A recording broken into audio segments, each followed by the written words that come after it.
বন্ধুরা আজকে দেখাবো তুলসী চারা মেলা পদ্মা তৈরি। দেখুন কত বড় পদ্মা তৈরি করেছে। আর এটা হাঁস, এটাও সেই পদ্মা থেকেই তৈরি, মানে বিভিন্ন মিস্ত্রিরা তো হাতের, এটাও একটা শিল্প আর্ট একটা। কি সুন্দর করে তৈরি করেছেন ওনারা, হাঁস তৈরি করেছেন পদ্মা দিয়ে।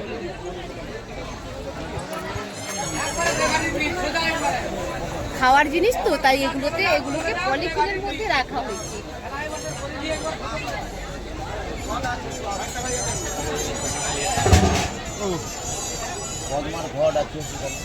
মানে বিভিন্ন ছাঁচে আপনারা তৈরি করে থাকেন তো? পরিমাণ মতো জল দিলাম, জলে চিনি দিলাম। চিনি দিয়ে চিনিটাকে পাক করবেন তো? কত চিনি দিচ্ছেন দাদা? 4 কিলো চিনি দিলাম। মানে এটা 4 কিলো হয়ে গেল। 4 কিলো চিনি দিলাম, পরিমাণ মতো জল দিলাম। জল দেওয়ার পরে চিনিটা মিলে যাবে। চিনিটা মিলে গেলে ওই চিনি অনুযায়ী লেবুর রস এতে দিতে হবে। দিলে ওই চিটটা আসবে। এই চিটটা যখন হয়ে যাবে তখন এই শিরে ঢেলে দিতে হবে। হ্যাঁ, ওই রসটা মোটা হয়ে যত বাতাস লাগবে তত মোটা হবে। হ্যাঁ, ওই মোটা হয়ে যাচ্ছে। এবারে ওইটা আপনার এই বাঁশে এইখানে আপনার টানতে হবে, মানে বাতাস খাওয়াতে হবে। ওই বাতাস খাওয়ালে এই মালটা পুরো সাদা হয়ে যাবে।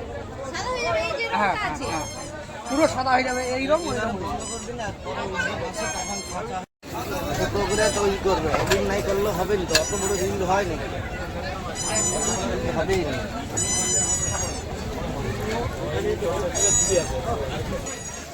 এই যে কি করে পদ্মা বানানো হয় সেটা বন্ধুরা দেখতে থাকুন। কি সুন্দর প্রসেসিংয়ে বানানো হচ্ছে। এটা পাক করে এইভাবে সাদা হয়ে যাবে। আর সাদা হয়ে যাবে। হ্যাঁ, এই তো যা আছে এটা সাদা হয়ে যাবে পুরো। এইরকম মানে পাক দিতে দিতে তো তো সাদা হয়ে যাবে। যত হাওয়া লাগবে কত সাদা হবে।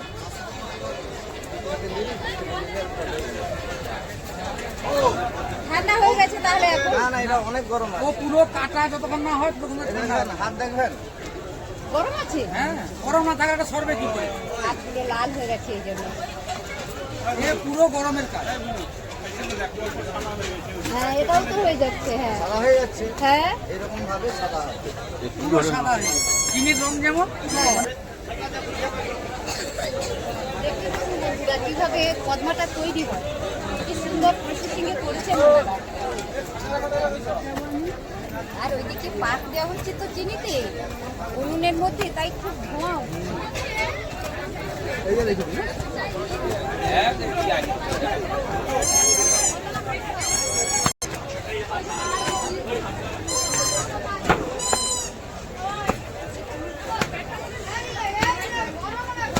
মানুষ সবই পারে। সেই তো না, এরকম কিছু না। দেখুন কি ছিল কি হয়ে গেল, কি হয়ে গেল, সেই তো। আরো কি হবে। হ্যাঁ, যেন ভেতর দেখুন লেবু রসের কাজ কি। লেবুর রসের জন্য এরকম হচ্ছে। এই যে টানটা লেবুর রসটাকে ওটাকে বলা হচ্ছে সাইট্রিক অ্যাসিড। হ্যাঁ, লেবুতে তো সাইট্রিক অ্যাসিড থাকে, আমরা পড়েছি জানি। সাইট্রিক অ্যাসিড, ওই সাইট্রিক অ্যাসিডের কাজ দেখুন। কোনো মেডিসিন নাই, গাছ সব গাছের রস। এবং লেবু গাছের হ্যাঁ, রস। ওইদিকে পাক দেওয়া হচ্ছে কড়াইতে, আর এদিকে এখানেও প্রসেসিং চলছে কিভাবে পদ্মাটা তৈরি করা হবে। হচ্ছে মালটা ফটাফট নাম ছিল।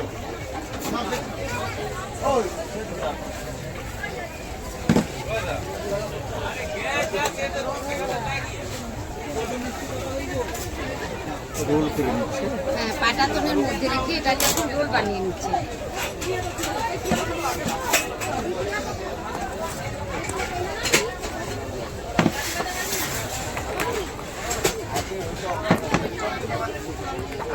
আমার কাছে জল আছে।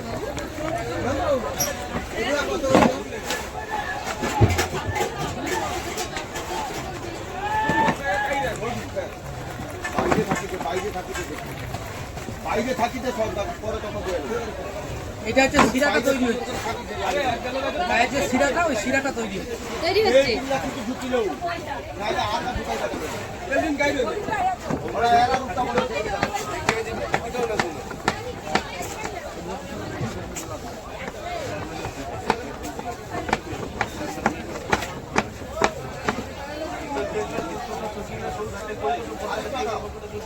এটা হচ্ছে মাঝখানে যে পোল, ওই পোলটা হয়ে গেল, এইখানে বাতাসটা বন্ধ হয়ে যাবে, ওইটা পুরো ভিতরটা ফাঁপা হয়ে যাবে। ফাঁপা হয়ে যাবে। প্রত্যেকটা কোরমাতে ফাঁপা হয়। হ্যাঁ জানি তো, আমরা যখন খেয়ে থাকি আমরা দেখি তো প্রত্যেকটা কদমাতে ফাঁপা থাকে। এই পেস্টটা গেলে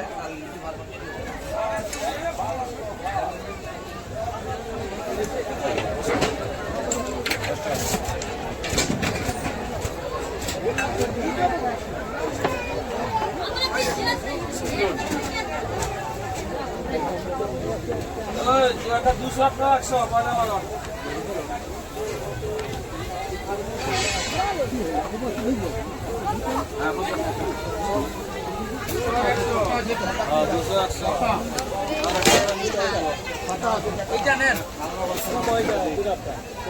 একদম হালকা হচ্ছে আছে বলে বুঝতে পারছি না।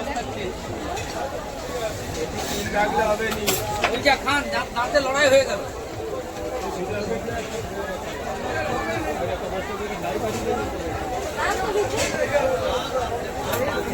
ওটা যখন বাতাস লাগবে হ্যাঁ তখন আপনার খরখরা হয়ে যাবে, মানে তখন যাদের দাঁত নেই তারাও খেতে পারে।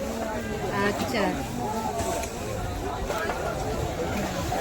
মানে ওইখানে যে এটা কি কিসের মধ্যে দিচ্ছেন? এটা চাল গুঁড়ার মধ্যে, কেননা এত এর গায়ে চিট আছে, হ্যাঁ সেই চিটে যাবে বলে হ্যাঁ। ওই জন্য ওই চিটটা যাতে না লাগে আচ্ছা। তার জন্য ওইটা দেওয়া হচ্ছে। এই যেমন দেখুন, এই তো হ্যাঁ এটা চিটে যাবে, আচ্ছা, আর এটা চাল মধ্যে ফেলে দিলে আর চিট হয়ে যাবে। ওই চাল বড়টা খায়। হ্যাঁ, ওই জন্য চাল গুঁড়াটা, মানে এটাকে ঠান্ডা করার জন্য। হ্যাঁ হ্যাঁ দিচ্ছি দিচ্ছি। না দাঁতে চিপে গেলে বাড়িতে চিপে গেলে মানে খুব স্পিডি কাটতে হবে, যদি শক্ত হয়ে যায় হ্যাঁ। আর কাটতে পারবেন না। কাটতে পারবেন না, এই আবার আবার ওখানে ফেলাতে হবে। আবার ফেলাতে হবে, গলিয়ে নিতে হবে হ্যাঁ। আবার।